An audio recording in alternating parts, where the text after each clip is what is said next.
Still trying to figure out a good intro for this, but basically, my name is Squirtle Surgeon.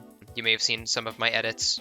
Today, I'm just going to be giving you guys an editing tutorial on the fundamentals of Dead by Daylight editing. Really just editing fundamentals in general. It's the same for almost every game, so if you don't want to watch my video, there's plenty of other videos for other games that still apply to Dead by Daylight, but I hope you guys enjoy. Alright, so before we start, I'm going to edit this in 30 FPS as a project file because that way my velocity looks better because I'm using 60 FPS clips. And this is the song we're using.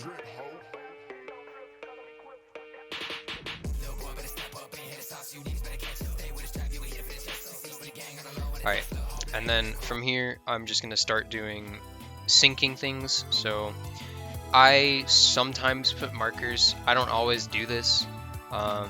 I just kind of go with the flow normally, but when I was starting out, I would do this on every edit. Right now, I'm just going to sync to the kicks because it's really simple. I'm just going to do a basics tutorial, so I'm not going to do anything intense.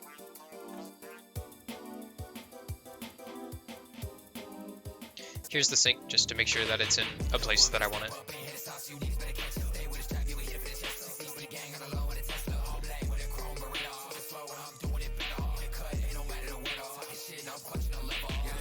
And here I'm just going to pull in a clip that I input earlier.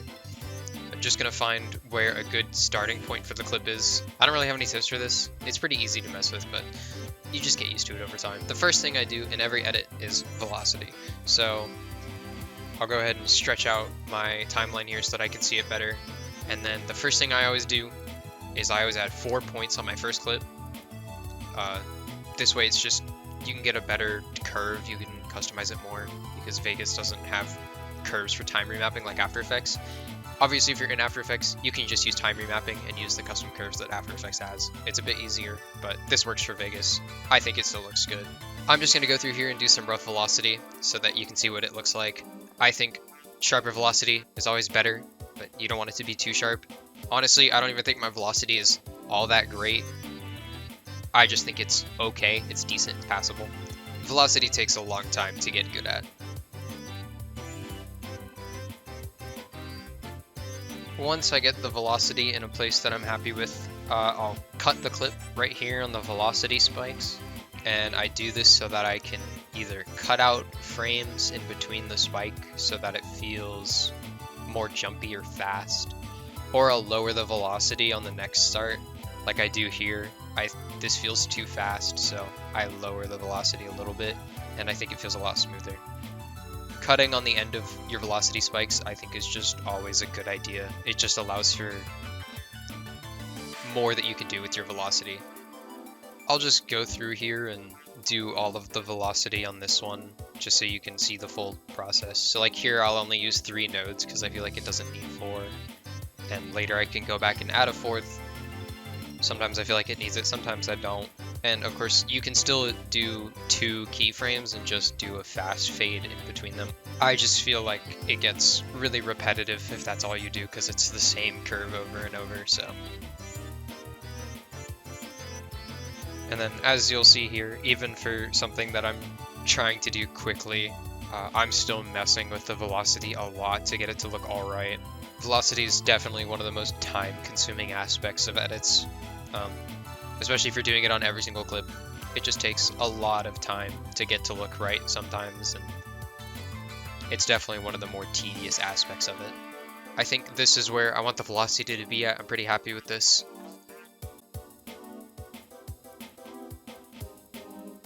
And now that the velocity is done, I'm going to go ahead and start working on the color correction. Now, this is how I do all of my color corrections. I'll use Magic Bullet Looks, which is a plugin for Sony Vegas and After Effects, Premiere, whatever you're using. This is what it looks like. It looks somewhat complicated at first, but it's really not that bad. For color correction, I always start with just trying to balance out my clips first. So I'll use things like saturation, exposure, curves, warm, cool, stuff that just helps balance the clip. I always start with curves or a contrast just to boost the high end and lower the low end so that there's, again, more contrast. I try to get mine to look similar to these presets here, like the basic curve or the film curve. It doesn't need to be exactly that, and I can mess with it a lot more or whatever, but I'll just mess with it until I like how it looks. Another thing is to make sure that your curves don't look too dark, because you don't want your darks to be pitch black, but you also don't want them to be light gray. And you can also mess around with exposure on the clip while you're messing with curves, so if you need to lower some of the darks, raise the exposure. Next, I'll mess around with warm, cool. Here, if I drag it all the way, you can see what it's doing. It's basically just adding like a colored filter on top.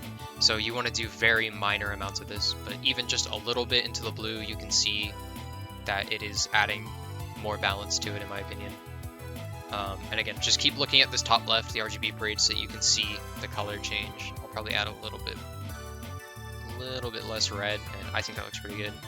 Now that I think the clip looks more balanced, there's not too much green anymore, it's not overwhelming, I'll go ahead and add some saturation to it.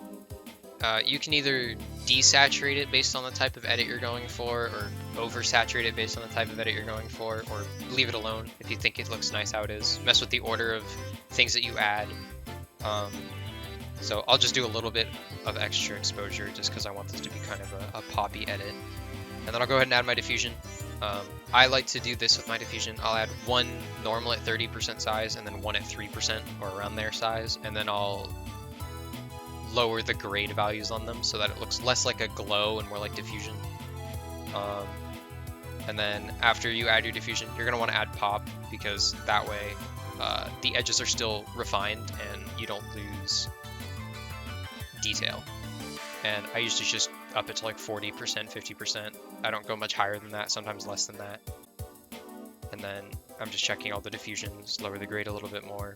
I'll just get this to looking how I want it and then move on. Jumping a little ahead here, I added a spot exposure on the top of the screen to add something. If you want, you can go ahead and add stuff like a vignette for, again, certain styles of edits, or a nice edge blur, and you can adjust it to what you want. The other thing I always suggest that I already added here is always add auto shoulder. Auto shoulder just prevents those super bright whites from crunching, basically. It just puts a limit on how bright something can be. And then this is the difference. Again, I don't do very extreme color corrections. I do pretty simple ones that I just think look nice. And then from here, I'm just going to go ahead and copy it all to the rest of my AutoHaven clips, just to make sure it all has the same color correction. And since it's the only effect that I've done, which is why I do it first, it's really easy to copy and paste and adjust on separate clips if needed.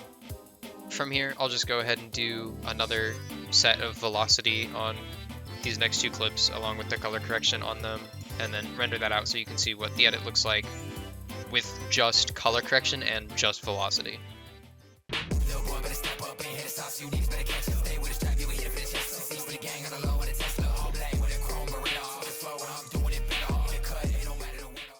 So obviously the edit is looking pretty bland, it's only velocity and color correction.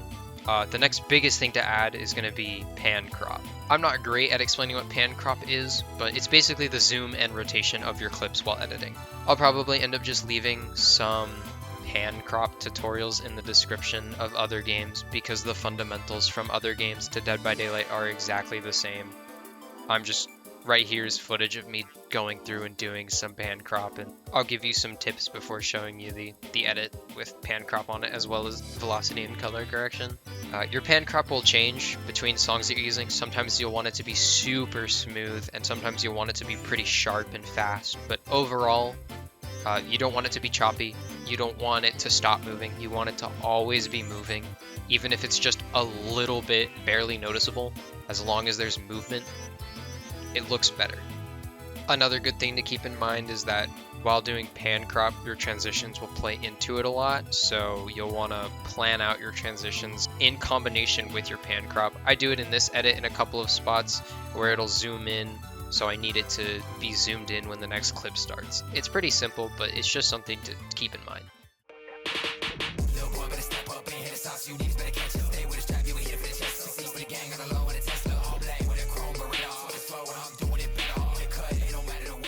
I also used a different style of pan crop on every single clip there, so obviously it doesn't look super fluid as a full edit, but I just wanted to demonstrate the different types of pan crop and the different things you can do, because a lot of people just do screen bumps as their pan crop, and you can do a whole lot more than that, and it just gets really repetitive and boring if that's all you do. I hope this was at least helpful for people to figure out what some of the fundamentals were, and also just to get people to practice them more, because a lot of people don't like practicing the fundamentals, but it is truly a valuable thing to do. Even my fundamentals need a lot of work. I'm not as great as I wish I was, and there are many people who are significantly better than me in other games, so don't take my word as final about what you should and shouldn't do fully, but, you know, I do kind of know what I'm doing. That's really about it for the fundamentals of DVD editing. Every game has the same fundamentals, so if you want more information, go ahead and look up some other tutorials for Counter-Strike or Call of Duty editing. They have the same fundamentals. I'll also leave some resources in the description. And like I said at the beginning, I'm sorry for this being so scuffed. This is my first tutorial. This is my first time even doing a voiceover for a video. So I hope I helped at least a little. And see you guys later.